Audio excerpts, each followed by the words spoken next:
Hello, and welcome to this audio MP3 book called The Mind of an American, The Kingdom of a British, The Quickness of a Chinese. We live in a world which is full of competition. Everything and everyone wants to be known as the best or the greatest. That is the world that we live in. A world full of politics. A world full of I know. A world full of they don't know or they do not know anything at all.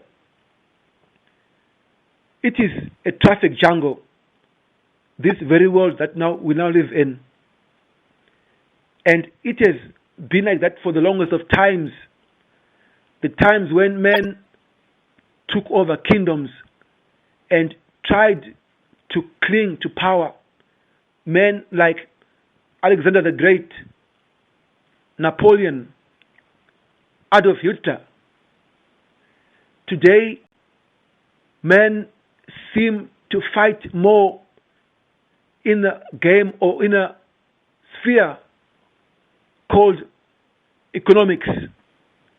That is the battle which has come into fashion in our days, whereas in those days, the battle was more of taking over someone's possession or someone's kingdom. Let us not go into politics now, because this is a very unique subject.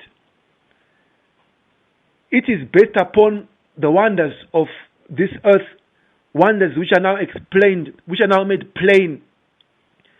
Everything upon this earth is a wonder. Only if we stop pointing fingers at each other and begin to appreciate each other. That is the theme. Let us appreciate each other and deduce the wonders which are upon us. Every nation and every people, in them were placed deposits or talents which are wonderful. Wonderful when they are explained.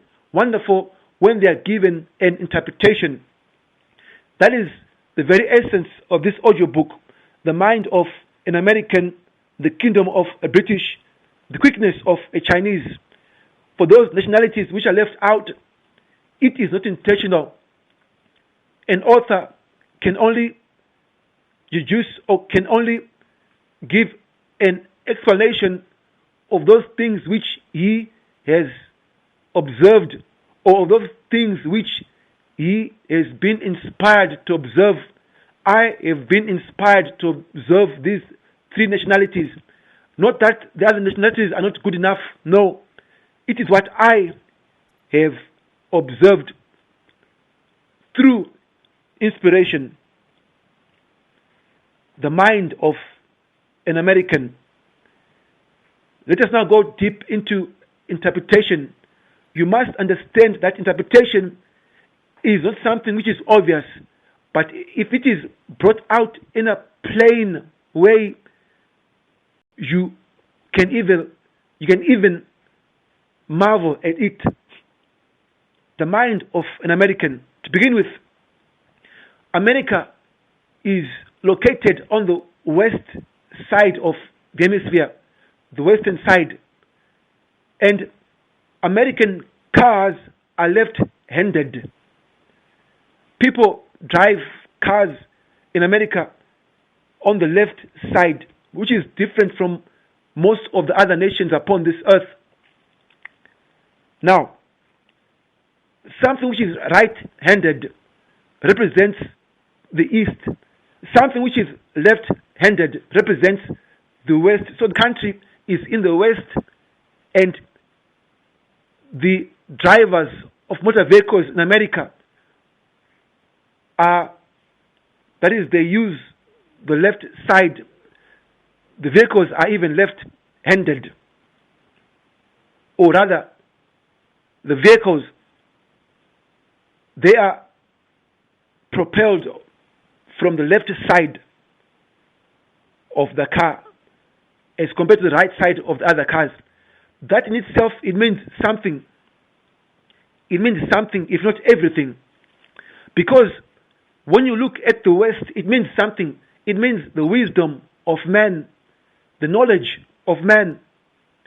That's what the West means as we give an interpretation. The East means power. Then again, because knowledge is power, men of wisdom can become so powerful because of their wisdom and knowledge. Knowledge again is power, but the West represents the wisdom of man. The wisdom of man. That's what the West represents. And then, this having been said, it means America itself, geographically, naturally, and even supernaturally, it is placed in its rightful place in the West, a nation of wisdom. When we go back into history and want to fairly assess what nation can be looked upon to represent the brilliance of man, America will immediately pop up. Great men like Abraham Lincoln, the 16th president of the United States of America. When I did my research as to what or who qualifies as a great mind, the name of Abraham Lincoln popped up most of the time. Was it his 1853 emancipation to free the black people of America? Was it his fear for God